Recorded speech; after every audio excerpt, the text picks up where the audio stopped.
Hi. Hi guys, welcome back to my channel. Thank you so much.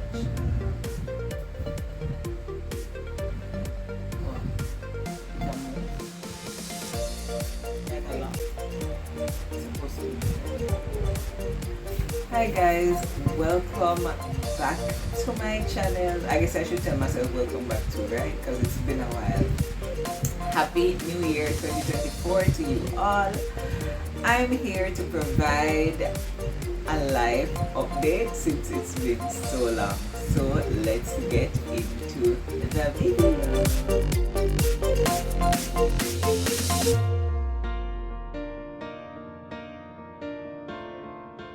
So as I said before, I'm so happy to be able to say welcome back both to myself and to you. I have been on hiatus, we'll call it, for I honestly don't know how long, probably a year. I don't reach a year, but it's been a number of months since I've recorded a YouTube video. And why, you may ask? Well, drum roll please. I had another baby. Yes, I had another daughter. Currently she's taking a nap, which is why I'm trying to hurry up and record this, just for a little update. Skedaddle. Her name is Mercy. She is evidence of God's mercy to me and my husband, and we're super excited to add another daughter to our family, or that God has added another daughter to our family. Our dear Phoebe is super excited to be a big sister, and she is enjoying the journey.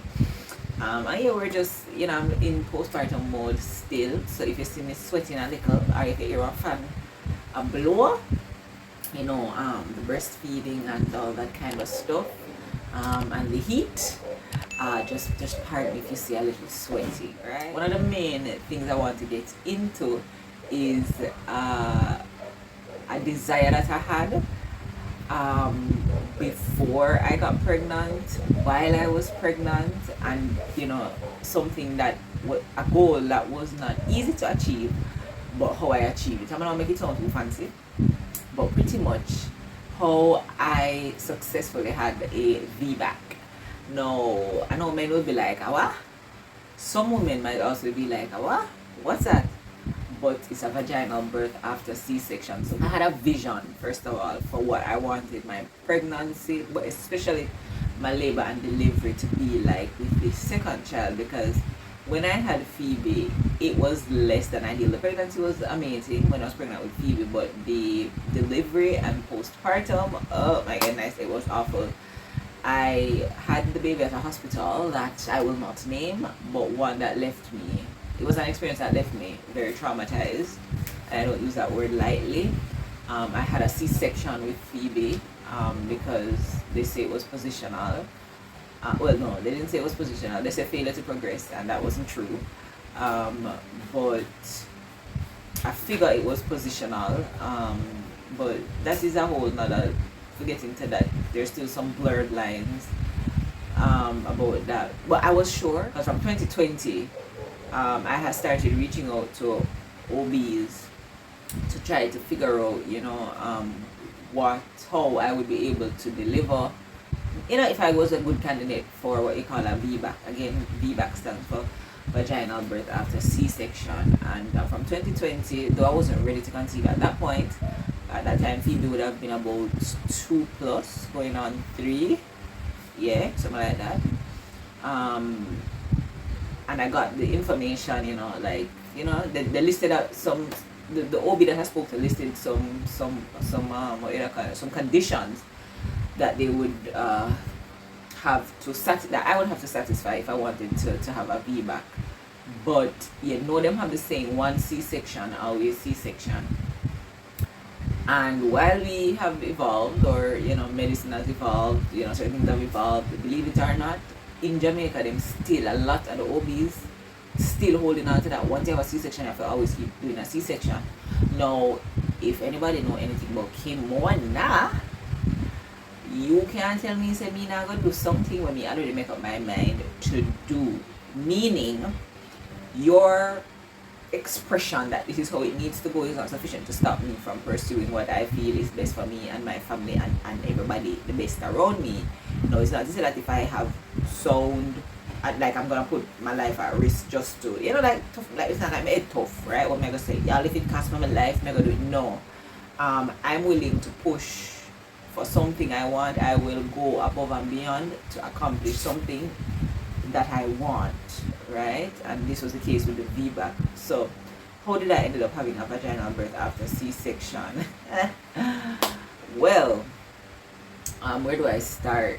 First of all, in my head, I figured that my highest chance of successfully having a VBAC, which is not being forced to do a C-section because I had a C-section before, was to avoid the hospital.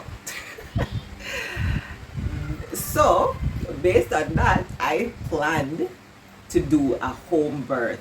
Yeah, that's me. Yeah, I planned to do a home birth. Something I was super excited about. Something that, many around me, not many people knew. Let me put that out. Not many people know what I was planning to do because of the concern.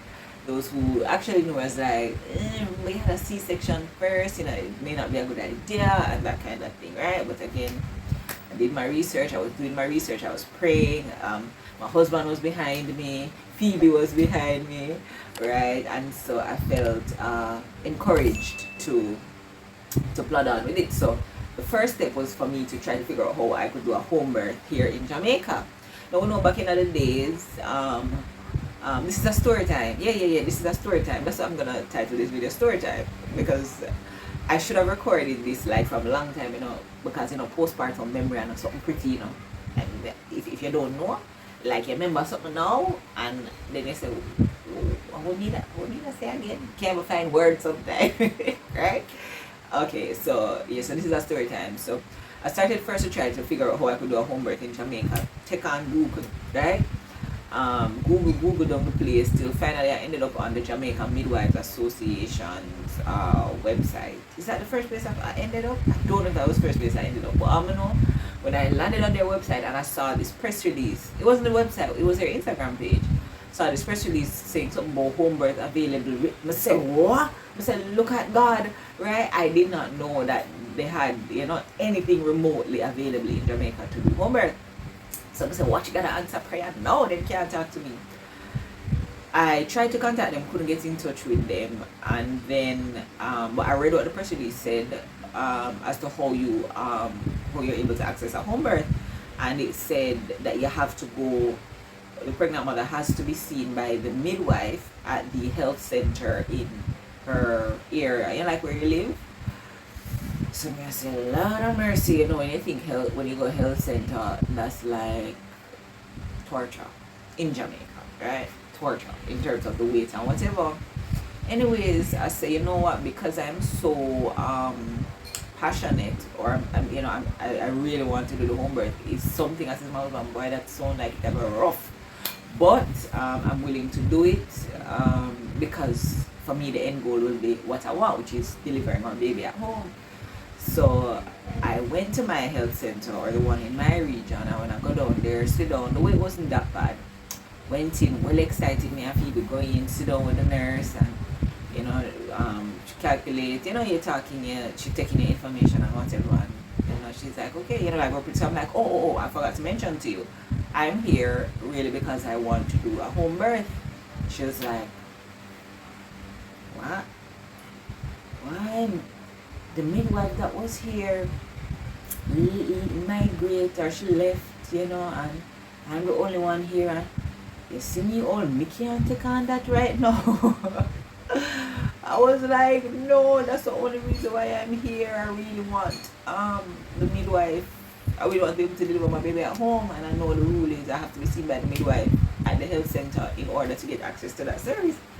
So she's like, boy, so I was just like, I started to feel all sad, and I'm like, oh my goodness, I'm this close, and then it just felt like it was snatched from me. And then she says, I have the number of another nurse. She's a midwife, but she's not at this health center, she's at another health center. So she tell me, the name of the health center. I'm like, where that there? She tell me where it was located, and immediately me I said, geez, I'm that sound like, because it's a busy, the name of where she told me is, a very busy area. So same time in my head, I said, no, Santa, that means that with me, if we go to the health center, they go see that midwife, that would mean some all day wait. Anyway, she gave me the number, and when I got home, the same day, I remember the day after. No, she called her while I was there. And she put her on speaker and she said, she have a young lady here who wants to do home birth, and she doesn't do it. So she's the nurse, the midwife on the other line was like, yeah man, send her to me, no problem. Give her my number so that when, I'm sure she can give me a call and we can discuss further. I'm say, look, man, hope just come back. Look at God working on my behalf. I was super excited. So I come home now, I said, I said, Lord, I thank you, you answer my prayer so quickly and really blah blah. So I spoke to her, I called her and she was like, explained to her my situation, like I do not want to go to the hospital, I do not want to have my baby at the hospital. My first experience was very traumatic at a hospital that I shall not name, right? Starts with that. Let me stop. Yeah. Yes, so then she's like, she completely understand, and yes, she's done it, and she said, Kimona, you're in good hands, and this is God ordained, like she said all the right things, right? So I'm like, whoa, watch out, super excited, right? Because I'm like, not only have I found someone who is able to do it and to give me my heart's desire, her approach and whatever, I was very confident in moving forward with her. She's so passionate and she so like to really care and that kind of stuff. I'm like, okay, this is great. So she's like, all right, so for your first visit, so what she said the catch was I have to come and see her at that health center. So again, it was a much larger health center than the one that I'm assigned to based on where I live. So I had that in mind, and she was like, no man, just come and I'll ensure that whatever. In other words, that you pretty much come to see me and whatever. So I was just like, okay, so make an appointment to go up there the following Monday. Went up there the Monday when we drive up. And we have to park on the sidewalk. Very busy traverse area, right? Park on the sidewalk and see. Go through the gate. Well, you can see before you go through the gate, but when I went through the gate and saw the number of people, my heart sank. And not just because of the number of people. And I'm gonna get into my message to Mr. Prime Minister and Mr. Health Minister in another breath. But when I went in and saw where I had to wait, how many people there were, what the process was, I was like, hey. I was like, then this can't really, and for that first visit I took Phoebe Lux. Anyway, so I'm going now. So I called her, right? So I called her and I was like, oh, I'm here. Because in my head, even though, I'm gone at health center, I said, can't be expected that I go sit down here, so I'll be away. I was still early pregnancy, but I'm going to go there, I see baby mother just sit up on the tough chair and was under a tent. It was just like, wow, this is too much.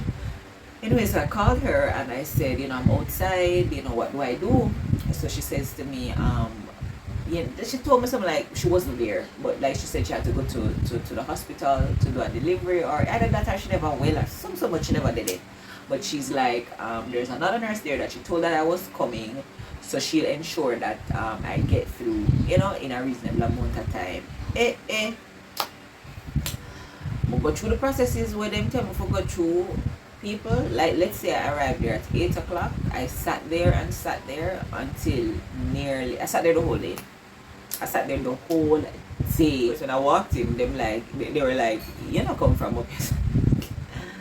I'm like, what do you mean? It's like, you look like fish out of water. Someone said, no, but just, I try to figure out all these things. Okay, every minute I'm like, excuse me, I haven't heard how does this work? I haven't heard I'm confused. So like everybody could they must say, wait, shouldn't know say all you come sit down and just work with the program. I was like, this is absolutely ridiculous. Anyways, when I was leaving the evening, completely traumatized, right? Completely baffled, like how is this even happening, right? So when I got home, I called her and I said, while I had a very strong desire, something along the line, while I had a very strong desire to have a baby at home, there is no way that I am going to be subjected to that kind of weight in order to do that. In other words, forget about it, right? I will take my chances. Throw me to the wolves. I'd rather be thrown to the wolves than go through that again, right? But people just tell me, I say, no, we can't wait like that. I can't wait like that another time. Especially, can you imagine being pregnant and I have to go through all this rigmarole? No, son, not I said before. So she called me back and she was like, I sent her a voice note and she called me back and she was like, no Kim, I'm so sorry, it would never happen again. It's just because I wasn't there and the other person that was there, they moved extremely slow, and that you will never have to wait like that again. Trust me, just trust me. So I was just like, oh goodness gracious, like I was, battling. Do I go back? She says it will never happen again, and if she's gonna make sure that she's there to see me, that way when I come I can be in and out. And I'm just like, oh, like, you know what, okay. And I said, when should I come back next time? And so she tell me and whatever. People, honestly, after that first experience, she really did ensure that when I got there I didn't have to wait, which I didn't have to wait with the rest of, as long as the rest of pregnant mothers who were there. It was still kind of a lengthy wait, but not as, but I was given preferential treatment, which I appreciated. Whenever I want to skip everybody, because of course everybody have to kind of wait. Like, but me, I said there's no way I'm going to sit down and wait all day. So she really tried to accommodate me. When I would go up there, because I used to have to make arrangements for my mother really, to keep Phoebe. My mom used to keep Phoebe, yeah. While I went up there, because I vowed never to take Phoebe up there again, right? So that was that. So go through the pregnancy, going up there. During my pregnancy, I traveled overseas, and I ran that by her. And she pretty much gave me the go ahead and whatever. But the point is, each time I went there, I kept saying, we kept talking about the fact that, yeah man, everything is on track for the home delivery, home birth situation. And I was super excited. I was super duper excited. I did my tests. Everything came back normal, which of course you want to make sure that is the case. I forgot a very important point. When I went to see her the second time, because remember, the first time she wasn't there, and I went back for my next appointment. She saw me, and then she said, she's gonna, because I kind of circumvent the line, she had to go for my doctor, because there's a procedure where you have to get a number and whatever I need, and then the clerks or whoever, they go for your docket. But because she was giving me preferential treatment, she went for the docket herself. So she took the docket now, and the nurse before at my first visit would have taken my history and whatever, when they ask you how many children have you had, and so forth. So when she took my docket now, she's like, oh, I never know that you had a C-section. So because of the C-section, you wouldn't qualify for home birth though, and because they say one C-section always C-section. So I'm like, well, I know that's the rules, so tell me from now if it's just completely not an option for me, I have no reason to keep coming up here, right? Because, and then she's like, no man, I'll talk to the doctor. And alright, I'm picking up back, because you wouldn't believe what just happened to me. After I'm sitting down and tell the story till it's done up, I say, alright, let's wrap this up. Realize that there's something stop recording. So I'm just gonna try. So pardon me if this other part of the story sounds a little less energetic, because I am very upset right now that I have to go tell back over it. Some part I'm gonna cut out because I'm tired, right? For the initial C-section with Phoebe, I told her what they wrote, which they say that if it's nothing to do with the mommy, then of course it's not as risky. If it was just something to do with the baby, then whatever happened is not likely to reoccur. So yeah, anyways, so proceeded from there. I continued with her. I'm not sure if I mentioned that I went overseas and everything, proceeded as it should. Don't know if I said that part already. Anyways, I'm just gonna fast forward to how I ended up having the vaginal birth. No, I have to backtrack. As the pregnant, I came back from New Jersey, and by this time now I'm very advanced in pregnancy, And remember, I'm now still having to go up there for the rest of my visits. Of course, it got more difficult as I got bigger to go up there, because again, even though she was expediting the process for me, it was still too long of a wait for me personally. So starting about my visits up there, fast forward now to the end of the pregnancy, as I neared my due date, this midwife that had assured me for the entire pregnancy that everything was on track for home birth, so I just now drop be a bomb in my lap concerning the home birth, right? First thing she said to me was that first bomb she dropped was that in order to do the home birth, there have to be 2 midwives present. That's the policy, right? I have a problem with policy, I'm like, okay. So she's like, the person who she normally would do the deliveries with has migrated. So I'm like, come again? Has migrated. And so she's trying to find, don't worry about it, this is what she said. Kim, don't, because of course now me start get angsty. I don't know if that's a word, anxious, right?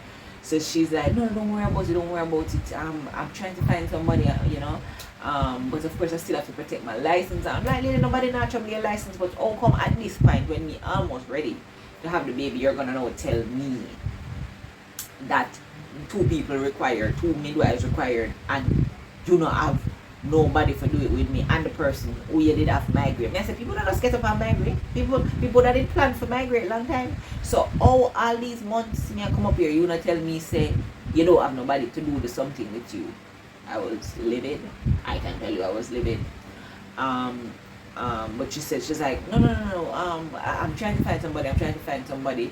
Don't worry about it. That was the first bomb she dropped. Continue. So my confidence was shaken at this point. I'm not gonna lie, because trust me, it's not easy to come by. But when you have heard, yeah man, everything is on track, and then all of a sudden you realize say not really there on track, you feel a little bamboozled. That's how I felt. Anyways, we proceed same way, because she said don't worry about it, she'll find somebody to do it with her and whatever. Go on and on. She told me that I should register at the hospital, because of course anything can happen. That was good advice. In hindsight, you're gonna find out why that was good advice for me to register at the hospital, even though I was planning to do a home birth, because of course you have to have a plan B, right? So I did that registration at the hospital, and she dropped another bump on me after that. She says if the baby doesn't come by my due date, she's not covered. This was her wording, covered to do the home delivery. I'm not going on a person, but I'm tell you, so when I feel like you take me or tell me foolishness, it never ends well, right? And that's exactly what happened. She's gonna tell me that if the baby don't come by the due date, I'm like, what? She can't do the home birth. I'm like, what? But only a small percentage of babies are born on their due date. I mean, if you're going to talk about late term, we're talking about 42 weeks or later, right? Even if she had said to me, the baby don't come by 41 weeks, she can't try it or whatever. So at that point, I remember I said to my husband, I'm like, listen, I don't want this. I do not believe that things are actually in place as I've been given the impression that they are. And so my confidence was completely shaken. So that same, even though I get home, at this point I am fully pregnant, I'm like almost time for my pop, right? And I'm learning that I'm watching my dreams crumble right before my very eyes, right? And I came home the evening and I was like, I remember I took Phoebe to dancing and I was in the house and my pastor's wife called me and she's like, she wants to come by, right? She wants to drop off some stuff. And she came by now. She was just dropping it off to leave, and she's like asked me how everything was going, and I explained to her just the predicament I was in, because I wanted to do the home birth, and all of a sudden this midwife is telling me that she pretty much shall leave me high and dry, right? And this is such a anybody say when you're pregnant you're already stressed out, and for her to put that in my lap, I was very disappointed. Anyway, so after I spoke to my pastor's wife, she was like, that don't make any sense in terms of the whole thing of unless the baby come on the due date, she can't leave me. And I remember saying to the midwife, I'm like, it's an estimated due date. That's what it's called. It's called estimated for a reason. That the baby can come before, the baby can come on the day, the baby can come after. How am I, if I am otherwise well, Why? As the day they come and pass, all of a sudden the baby can be delivered at home when I'm completely alright. Yeah, I understand if I develop any kind of complications, then you'd automatically rule it out about how that worked. Never made no sense. But I think she was just trying to get out of doing it because she was not prepared to do it, right? In terms of having a partner, and of course trying to find some kind of weird loophole to get out of it. Don't tell me a lie. Don't tell me a lie, right? Anyways, so when I shared that with my pastor, she said that she knew a midwife who delivered a couple of her children. I don't remember how many she said. And she's gonna reach out to her because that don't make any sense. When she reached out to her, she affirmed what we already knew, which 42 weeks is what is called considered late term. Why would you rule out, a candidate based on the fact that the baby don't come by the due date? Anyways, when she said she's gonna look around to try to see if she can help me find a replacement person should, I need one.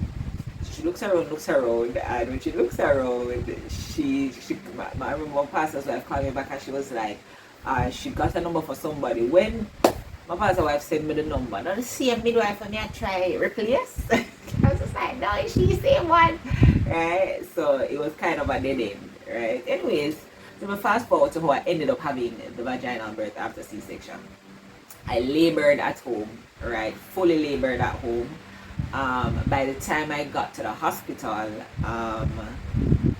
while I was laboring, I was trying to call the midwife. Phone ring out, no answer. No answer.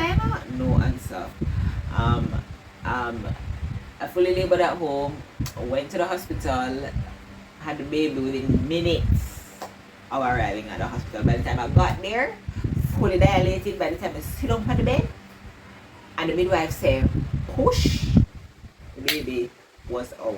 Minutes. They never have time for go draw from the docket, right? So I'm gonna tell you, oh God, work it out for me. After I had the baby now and in the recovery, it was at that point my docket made its way up. So when the midwife who delivered the baby opened the docket, she's like, wait, a C-section I did have first? I said, yeah. Again, they say one C-section, always C-section, but by that time there's nothing she could do about it, right? Some people would be like, no, you should have let them know. I mean, if she got the docket in time, she would have known, but yeah, so there's this porter in the room that was clean. I think it was a porter, I don't know what she a cleaner or she a porter. So she passed and she's like, a C-section she did that first? And she just pushed out that one day? No, that means that we can't go again, because I think them say one C-section, always C-section. Again, that is a very bad rule. There are many cases where it is completely okay to do a trial of labor to attempt to have a vaginal birth if you're okay, if you're healthy. This is not medical advice, right? But God just allowed it to work out, so that even though my first dream, which was to deliver the baby at home, did not work out, my other dream, both equally important to me, to deliver her vaginally, God gave me that desire of my heart, and I am super excited. Her name again is Mercy, and yeah, it was a journey. It was definitely a journey, one that I'm grateful for. The recovery was 100 times, which means 100, right, times better than of course my C-section with Phoebe, where I did develop some post delivery complications. Again, it was traumatic for me, so I'm very happy. This one, I had her the Saturday morning and I was home by Sunday afternoon.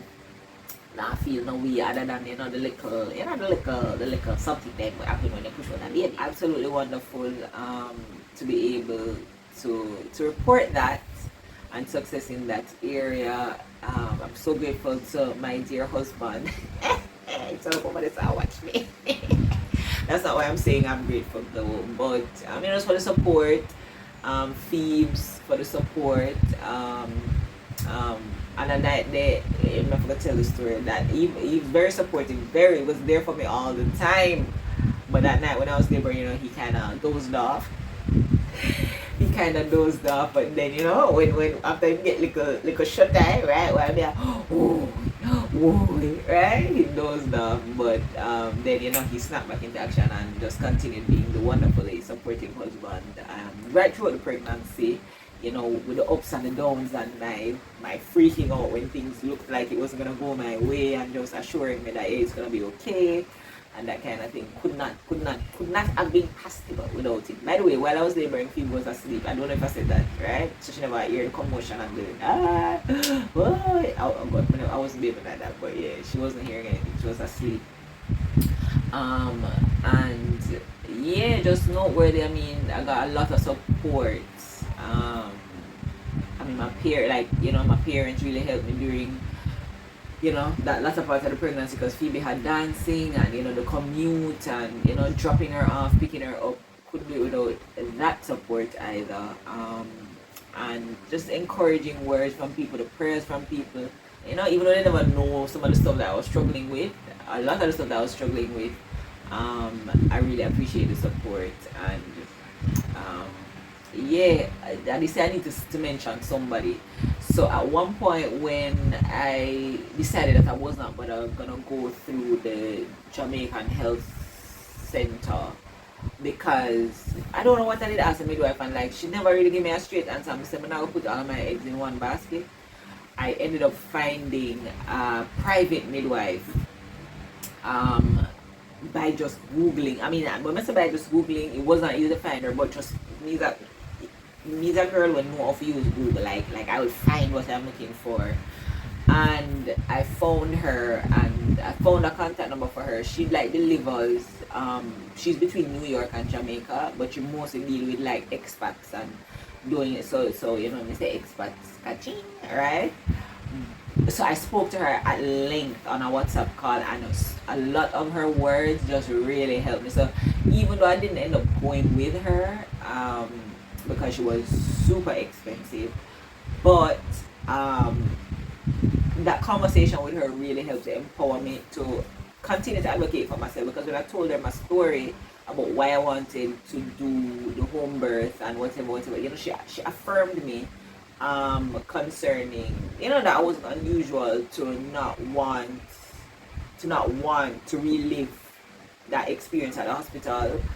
And she shared some words with me that even though she did not end up being my midwife, her influence, and just she said to me, Kimona, you need to write, you need to just document all of what you went through at that hospital, and just how things ended up going for you, so that they can understand that when women come in, and women really are entrusting such a very, I would say, a fragile process, a fragile experience to a lot of these doctors, that they really need to not just listen to the patient, but to really put the patient's best interest at heart, especially mummies who are the pregnant mummies who are delivering. So big up yourself.